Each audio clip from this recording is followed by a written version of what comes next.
Subscribe करें हमारे इस चैनल ओम ज्ञान कुंडू को और नोटिफिकेशन बेल को दबाना बिल्कुल ना भूलें।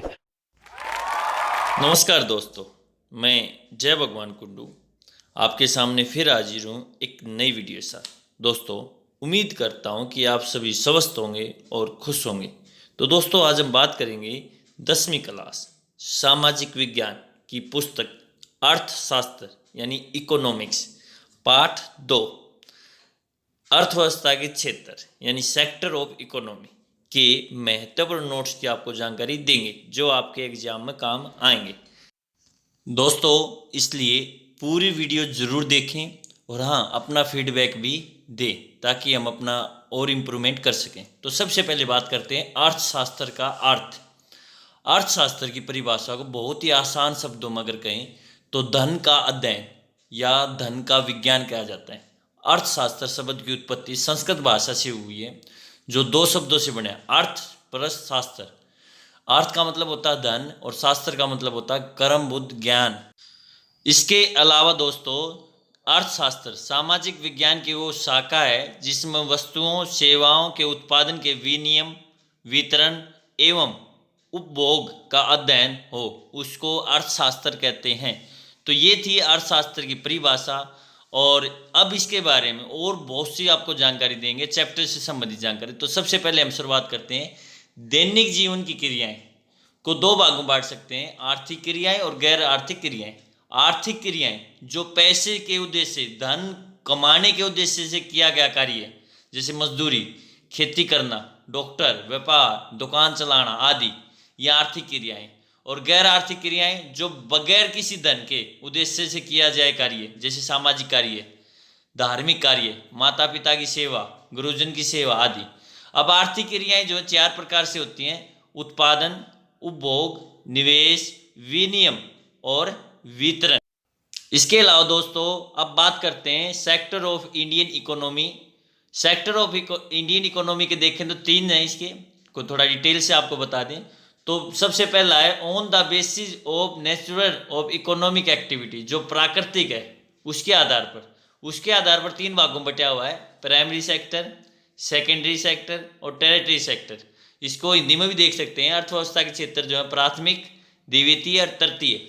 अब है सेकंड नंबर पर on the basic of employment condition के आधार पर। ये भी दो प्रकार से, फर्स्ट है ऑर्गेनाइज सेक्टर और सेकंड है अनऑर्गेनाइज सेक्टर। इसको संगठित और असंगठित भी कहा जाता है। इसके अलावा on the basic of ownership के आधार पर, स्वामित्व के आधार पर, पब्लिक सेक्टर सरकारी, प्राइवेट निजी और ज्वाइंट जो सहकारी होता है, दोनों की सहमति से होता है। तो दोस्तों, मैंने इन दो तीनों में हिंदी में बता दिया और इंग्लिश में बता दिया। तो ये दोनों के लिए, जो एसएस हिंदी में और किसकी एसएस इंग्लिश में, दोनों के लिए बहुत ही ये यूजफुल होगी। और फिर भी कभी कोई डाउट लगे तो आप हमें मैसेज कर सकते हैं। तो आप अर्थव्यवस्था के जो क्षेत्र हैं प्राथमिक, द्वितीय, तृतीय, उनके एग्जाम्पल यहाँ पर दे रखे हैं। जैसे प्राथमिक है, कृषि आ गया, पशुपालन आ गया, मत्स्य पालन आ गया, मछली पालन, और खनिज उत्पाद आ गया। ये प्राथमिक क्षेत्र में आते हैं।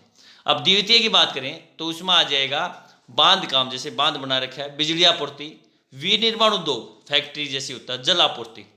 अब बात करते हैं तृतीय की, यानी तीसरा जो है उसमें व्यापार, सामाजिक जो कार्य होते हैं, संरक्षण हो गया, प्रशासकीय हो गया। इसके अलावा और भी आप एग्जाम्पल इसमें ऐड कर सकते हैं। इसके अलावा दोस्तों, अब बात करते हैं भारतीय जो अर्थव्यवस्था है उसमें अगर पहले बात करें तो प्राथमिक जो है उसका दबदबा था।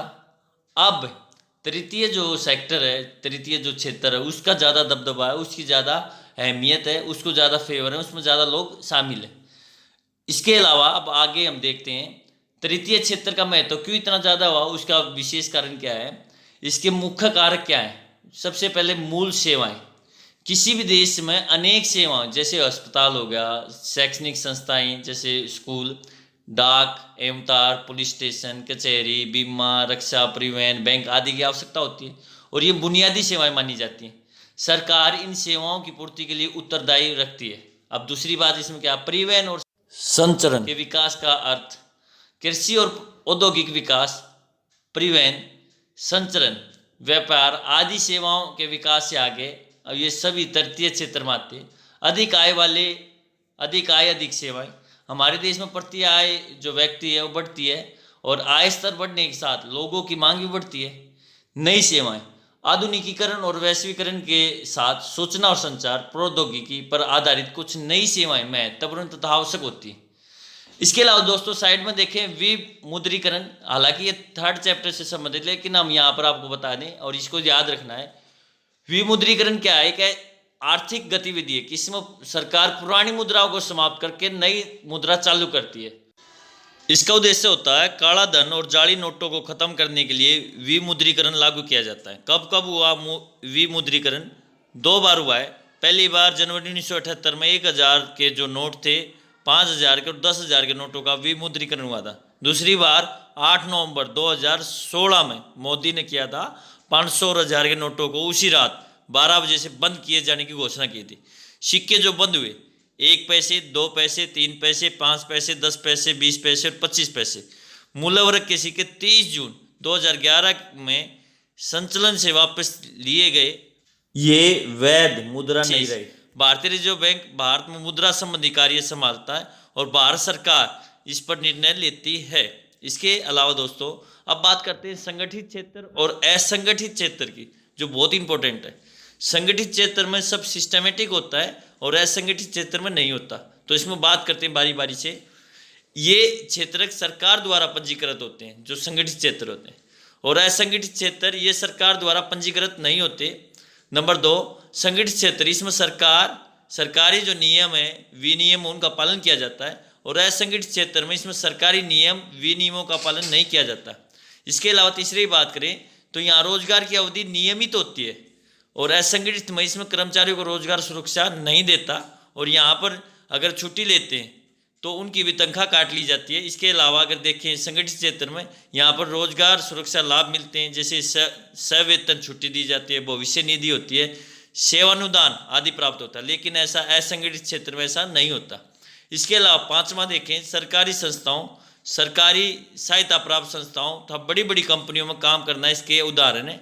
और इसके अलावा दूसरे देखें तो इसमें भूमिहीन, श्रमिक, छोटे किसान, सड़क पर विक्रय करने वाले, कबाड़ी आदि इसमें लोग शामिल होते हैं। इसके अलावा अब बात करते हैं पूंजीवाद, समाजवाद और मिश्रित अर्थव्यवस्था की। आपको बता दें भारत की जो अर्थव्यवस्था है मिश्रित अर्थव्यवस्था है। तो इनका तुलना करें तो तुलना हम 8 प्रकार से कर सकते हैं। हम आपको यहाँ बताएंगे बारी बारी से। सबसे पहले अर्थ के आधार पर देखें तो पूंजीवाद की बात करें तो ये बाजार अर्थव्यवस्था होती है।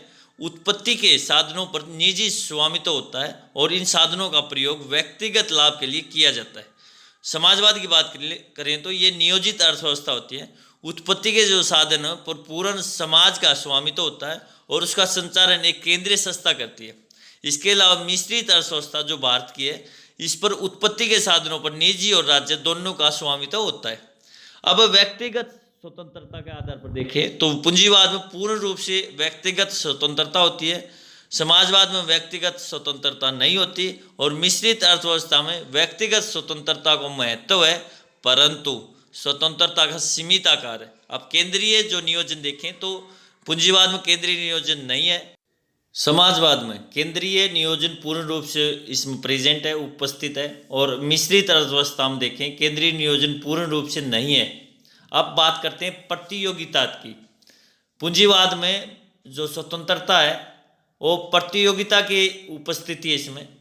समाजवाद में इसका अभाव पाया जाता है स्वतंत्र प्रतियोगिता का, और मिश्रित में स्वतंत्र है परंतु नियंत्रण कंट्रोल में, इन दोनों का मिश्रण इसमें।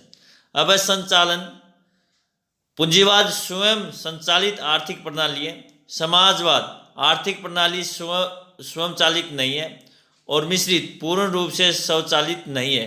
उद्देश्य इनका क्या है? पूंजीवाद का उद्देश्य सिर्फ और सिर्फ फायदा उठाना है, सर्वोपरि है, सबसे ऊपर। समाजवाद का सामाजिक कल्याण है, और मिश्रित का लाभ का भी कमाना और सामाजिक हित भी, दोनों को साथ मिला के चलना है। अब संपत्ति का अधिकार देखें तो पूंजीवाद में प्रत्येक व्यक्ति को निजी संपत्ति रखने, प्रयोग करने का पूरा अधिकार है, जबकि समाजवाद में निजी संपत्ति का कोई अधिकार नहीं है, संपूर्ण संपत्ति का अधिकार सरकार का है, और मिश्रित में दोनों का मिश्रण है। अब बात करते हैं 8वें की, वर्ग संघर्ष। आर्थिक असमानता होने के कारण वर्ग संघर्ष होता पूंजीवाद में, और समाजवाद में ऐसा कोई नहीं होता, क्योंकि समानता होती है, और मिश्रित में दोनों का तालमेल देखने को मिलता है। इसके अलावा अब बात करते हैं खुली बेरोजगारी और प्रच्छन्न बेरोजगारी के बीच अंतर स्पष्ट कीजिए उनके बारे में। उत्तर है इसका, जब किसी आदमी के पास कोई काम नहीं होता तो इसे बेरोजगारी कहते हैं, और जब कोई आदमी काम तो कर रहा होता है परंतु अपनी क्षमता का सदुपयोग नहीं कर पाता, यूटिलाइज नहीं कर पाता उसको पूरी तरह से, तो उसको प्रच्छन्न बेरोजगारी कहते हैं। लेकिन जब किसी आदमी का काम बिल्कुल भी नहीं मिलता, बिल्कुल नहीं मिलता, उसे खुली बेरोजगारी कहते हैं। तो ये अंतर है दोनों में। इसके अलावा दोस्तों और आपको विशेष यहाँ पर जानकारी दे दें, बेरोजगारी उन्मूलन के लिए भारत सरकार की जो योजनाएं कौन सी हैं, तो सरकार समय समय पर बहुत सारी योजनाएं लेकर आती है। समाज के पिछड़े वर्ग को उत्थान करने और बेरोजगारी दूर करने के लिए सरकार समय समय पर कई योजनाएं चलाती है। नरेगा, किसको मनरेगा कहा गया है दोस्तों, इसकी फुल फॉर्म की बात करें तो MNREGA Mahatma Gandhi national rural employment guarantee के नाम से इसको जाना जाता है। इस योजना के तहत हर ग्रामीण जो घर है उसको कम से कम एक व्यक्ति को साल में 100 दिन के रोजगार की गारंटी दी जाती है। गांव में रहने वाले गरीबों को काम का अधिकार सुनिश्चित करने की दिशा में ये एक बहुत ही अच्छी पहल है, बहुत अच्छा कदम है ये। इसके अलावा दोस्तों अब यहाँ पर कुछ आपके लिए और दिखा दें। सबसे पहले तो इंडियन जो इकोनॉमी है उसका एक स्नैपशॉट यहाँ पर दे रखा है, उसको आप देख सकते हैं किस प्रकार कहाँ कहाँ यूज होती है, चाहे सर्विस में हो, चाहे जीडीपी ग्रोथ हो आदि, आप देख सकते हैं इसको। इसके अलावा हम बात करते हैं निम्नलिखित का मिलान कीजिए। यहाँ 5 दिखा रखे जो कृषि क्षेत्र है उसमें जो समस्याएं हैं उसके, और उसके अलावा इसके जो आंसर है क्या उपाय किए जाते हैं उसके, इन दोनों का मिलाप कीजिए। जैसे असंचित भूमि, फसलों का कम मूल्य, कर्ज भार, मंदी काल में रोजगार का अभाव, कटाई के तुरंत बाद स्थानीय जो व्यापारी हैं उनको अपना अनाज बेचने की जो मजबूरी है वो क्यों है, इनके आप मिलाइए और फिर उसके बाद नीचे इसके आंसर दिए गए हैं उनसे मैच कर लीजिए, आपको ये अच्छी तरह समझ में आ जाएगा। तो दोस्तों अब बात करते हैं जीएसटी को प्रथम बार 2006 में संसद में प्रस्तुत किया गया था। ये बिल्कुल एक करंट अफेयर से संबंधित टॉपिक है, ये आपके आगे भी काम आएगा, इसलिए हमने इसमें ऐड किया है। 122वां संविधान संशोधन किया गया था जीएसटी से संबंधित। जीएसटी बिल लोकसभा में 8 अगस्त 2016 को पास हुआ था।